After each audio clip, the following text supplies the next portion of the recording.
বাংলা আসলে বাংলাদেশি ভাষা। দিল্লি পুলিশের কাণ্ডে তোপ দাগল তৃণমূল কংগ্রেস। বঙ্গভবনকে দিল্লি পুলিশের পাঠানো চিঠিতে বাংলাকে বাংলাদেশি ভাষা হিসেবে উল্লেখ। দিল্লি পুলিশের চিঠিতে বাংলাদেশি ভাষা লেখা অপমানজনক এবং অসাংবিধানিক বলে সরব বাংলার মুখ্যমন্ত্রী। তৃণমূলের মন্তব্য, এটি কোনো সাধারণ ভুল নয়, বরং বাঙালি পরিচিতিকে খাটো করার পরিকল্পিত প্রয়াস। এর বিরুদ্ধে সবাইকে প্রতিবাদে সামিল হওয়ার আহ্বান জানান বাংলার মুখ্যমন্ত্রী মমতা ব্যানার্জি। বাংলা ভাষীদের ভিন রাজ্যে হেনস্থার অভিযোগ তুলে বিজেপিকে নিশানা করে চলেছে তৃণমূল কংগ্রেস। এবার বাংলা ভাষাকে বাংলাদেশি ভাষা বলে উল্লেখ করার অভিযোগ উঠেছে কেন্দ্রীয় সরকারের অধীনস্থ এক সংস্থার বিরুদ্ধে।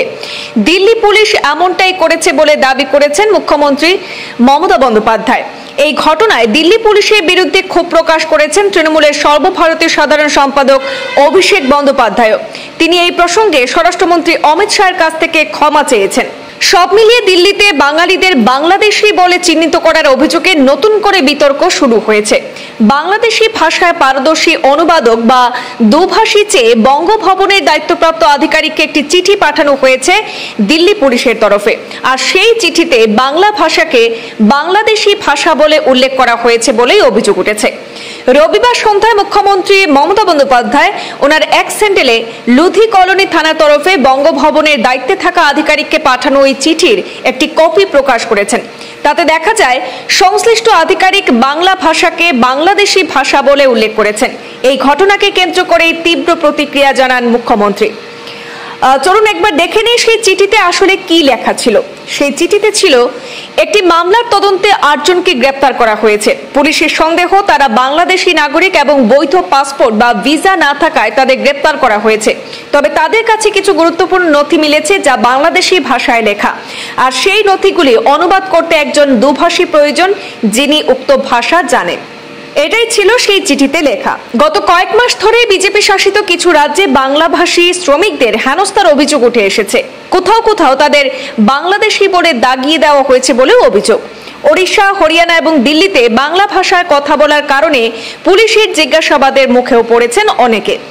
এই ঘটনার প্রতিক্রিয়ায় মমতা বন্দ্যোপাধ্যায় এক স্যান্ডেলে লিখেছেন, বাংলা আমাদের মাতৃভাষা, বিশ্বকবি রবীন্দ্রনাথ ঠাকুর এবং স্বামী বিবেকানন্দের ভাষা। আমাদের জাতীয় সঙ্গীত এবং জাতীয় গান এই ভাষাতেই রচিত। ভারতের কোটি কোটি নাগরিক এই ভাষায় কথা বলেন, লেখেন।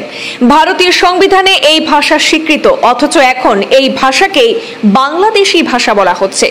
তিনি আরো লিখেছেন যে এই চিঠি দুঃখজনক, অসাংবিধানিক এবং অপমানজনক। এটা সব বাংলা ভাষীর জন্য অপমানজনক এবং অসম্মানজনক বক্তব্য। এই ধরনের শব্দচয়ন আমাদের ভাষা ও সংস্কৃতিকে খাটো করে। এ নিয়ে তৃণমূলের সর্বভারতীয় সাধারণ সম্পাদক অভিষেক বন্দ্যোপাধ্যায়ও প্রতিক্রিয়া জানিয়েছেন। অভিষেক বন্দ্যোপাধ্যায় লিখেছেন, এটা নিছক করণিকের ভুল নয়, এটা সাংস্কৃতিকভাবে বাংলাকে ছোট করার একটা সংগঠিত প্রচেষ্টা। পশ্চিমবঙ্গ এবং বাংলাদেশকে ইচ্ছাকৃতভাবে গুলিয়ে দেওয়ার চেষ্টা চলছে। অভিষেক বন্দ্যোপাধ্যায় আরো লিখেছেন যে এভাবে সংবিধানের 343 নম্বর ধারা এবং 8ম তফসিলের লঙ্ঘন হয়েছে। বাংলা ভাষাকে বিদেশি ভাষা বলে উল্লেখ করায় শুধু ভাষার অপমানই নয়, আমাদের সংস্কৃতি এবং পরিচিতির উপর আঘাত হয়েছে। এই ঘটনার জন্য আমরা অবিলম্বে তদন্তকারী আধিকারিকের সাসপেনশন এবং দিল্লি পুলিশ, কেন্দ্রীয় সরকার এবং স্বরাষ্ট্রমন্ত্রীর কাছ থেকে ক্ষমার দাবি জানাচ্ছি।